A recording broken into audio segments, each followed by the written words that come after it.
It's September 24th, and of course, this is the video log that takes 30,000 to a million. $1 million. And after I go through the account, I want to talk about two things. Number one, how the market seems to be very closely, I don't have charts to compare, but how it seems to be very closely correlated to the amount of fiscal stimulus, meaning money raining from, the government onto its people, onto its subjects. So it very closely correlates with the market. Again, don't have the charts to prove it. And second of all, how ironically if there are very positive, if the vaccine is actually implemented, I think it's going to be a little bit of a sell. Although it's going to be good for the economy, I think the markets might tank because it seems like it could be a very much a buy the rumor, sell the fact kind of idea. So I'll talk a little bit about that topic. But first, of course, let's dive into the account so I can show you my miserable performance. Yet again, dropping another few $1,000s. I'm sitting at 111,000 at the moment, which is $21,000 off the peak. Not too bad. It's about 20% down, a little bit less, but I don't even know what the SPY is. I'm definitely underperforming though. 1 month, let's look at the 1 month chart. Yeah, so minus 11.9. I haven't done this comparison in a while, so it should be interesting. All right, 1 month is basically 12%, right? Let's see the 1 month chart. Yeah, definitely underperforming. But I've got some options and things like that, and I got Apple, which obviously didn't do too well in the last month. Let's take a look at how Apple did, eh? How about that? So Apple alone, and I have $38,000 in Apple right now, which is quite a bit, down 12.3%. So that definitely didn't help. And it seems like the rest of the accounts got dragged. And of course, the minor, Cameco and the uranium complex dropped as well. And everything else just actually didn't go up either. It just fell slightly and caused a big drop. Now, as always, I'm just going to go quickly through the account, and I'll show you some of the latest purchases, English. So here, of course, you can see the position I'm holding by the symbol. Then we have the strike price, whether it's put or a call, the expiration date, number of contracts, and whether it's sell or a buy. And so now you can see the daily performance on the right. And if at any moment you can pause your video to try to figure out exactly what my holdings are. And I have a ton of options. I actually sold 10 more uranium energy fuels calls. $2 ones. I just needed to raise some cash. And so I have like a ton of options, probably like 70 contracts running right now. And then I have a bunch of positions as well, including some new ones. So I've enlarged this account quite a bit. So the new ones are this one, Hercules Capital. All right, Hercules Capital, and then I have to scroll the way down. And then I have I decided to buy some Rolls Royce here at about $2, under $2, 190 something. I bought a few 200 shares, not too much, and then only 10 shares at CVS. So just trying to enter the position, and CVS shouldn't be doing bad. I don't understand why it's doing so bad, but if you look at the chart here, I mean the year chart looks a lot worse. All right, look at the 5-year. I mean, CVS especially, I would expect to be doing a lot better than it is now, but it's nowhere near. Well, I mean, it is kind of near, but no, it's nowhere near the highs in January, or actually it made a high in November. It seems like, let's see, 76 in January, 76, yeah, November high, but January as well.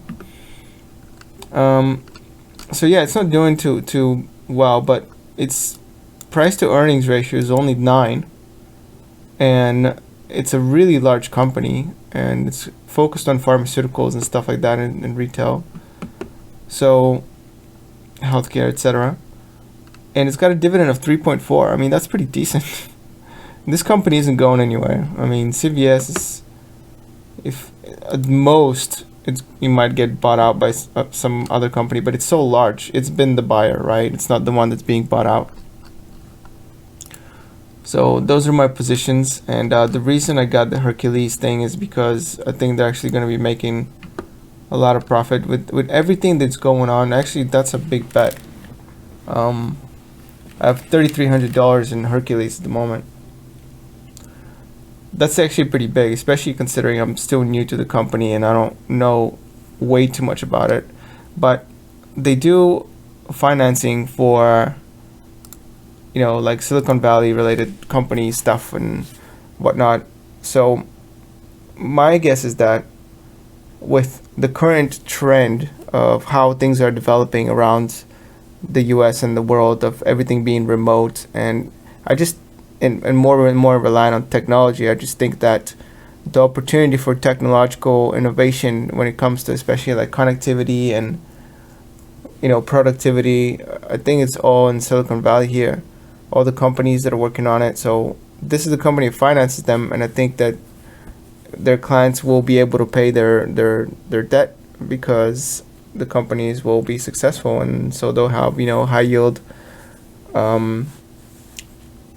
debt paying them from a more from a successful company. They can actually pay the money back.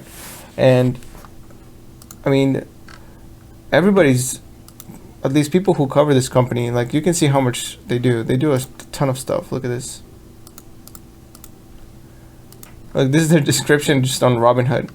All right, like it would probably take me a half an hour just to read the amount of things they do. Solar, wind, power technology, geothermal, smart grid, you know what I mean? Like biopharmaceuticals, biotech, tools, diagnostic, drug discovery, development and delivery, medical devices. I'm just gonna keep scrolling down. Software, information services, like, I can't even list the amount of things without going insane, right? So anyways, but these are the kind of things that they love money to, and it's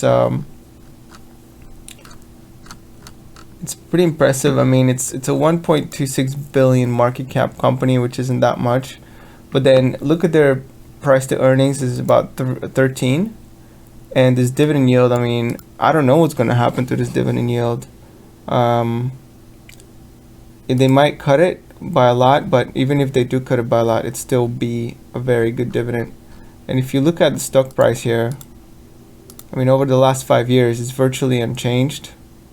It peaked out, I guess, in February at around $16. So now it's at 11, but it didn't really have that dramatic of a dip. And when it did dip to 660 or whatever, it bounced back up to 9 real quick.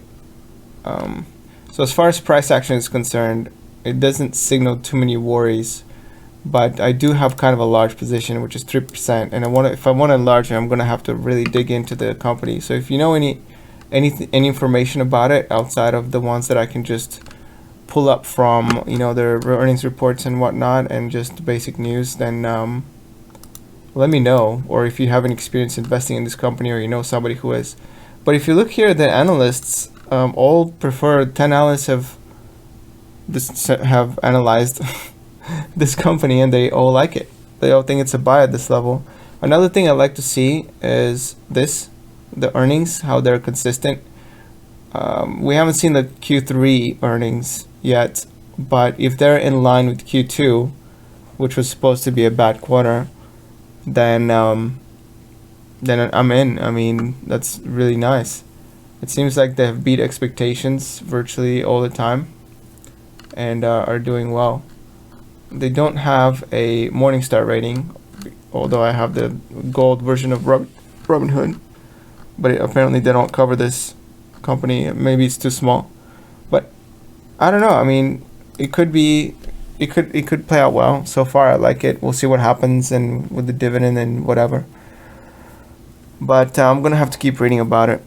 As far as the markets go, I already mentioned what basically I'm afraid might happen here is that there might be a little, buy the rumor, sell the fact. I think part of this run up, sorry, I'm kind of mixing my thoughts here, but when the first crash happened back in March, I was talking to a friend of mine who also invests a lot, and even a lot larger sums than I do. And I was just wondering, I mean, okay, yes, we all know that because of this pandemic, there's introduced a lot of uncertainty, and the potential earnings power of all these companies is going to be hit by quite a bit. But why doesn't the market, and the market anticipates that, for the foreseeable future, or whatever, but why doesn't it also anticipate the recovery and the growth is going to happen as a result of getting out of this mess? And so it actually did, right? The markets rallied all the way back up to almost new all-time highs, especially in the NASDAQ and stuff.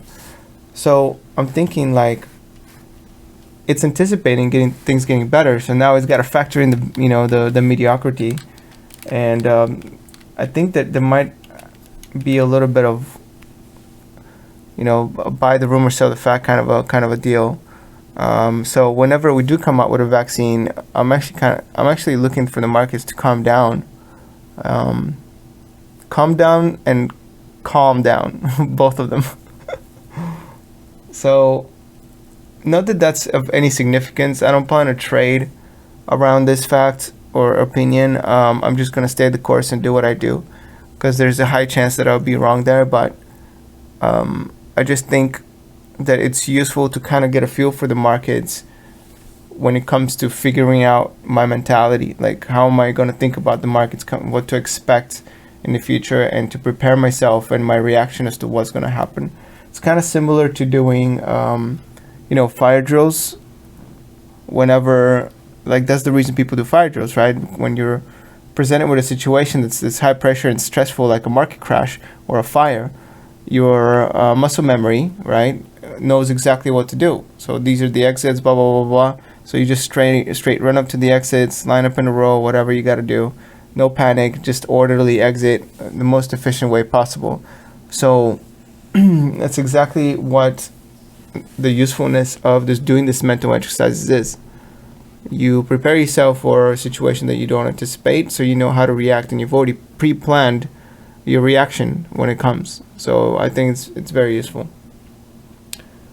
And what was the other topic I mentioned in the beginning that I was going to talk about? I don't remember. I think I probably just covered it right then. Well, anyway, it's going to be short and sweet today. Nothing really besides sharing my thoughts on some of new purchases. Just see how I'm doing, and let me know how you're doing, and whether or not this has hurt you more than me or less than me. I'm down 12% in the last month, so let me know how much you're down or up in the last month. If you're up, then you're a genius, like, or a market timing genius of some sort. So show us the magic, and yeah. But I'm really curious. Tell me your last month performance. All right. With that said, peace out.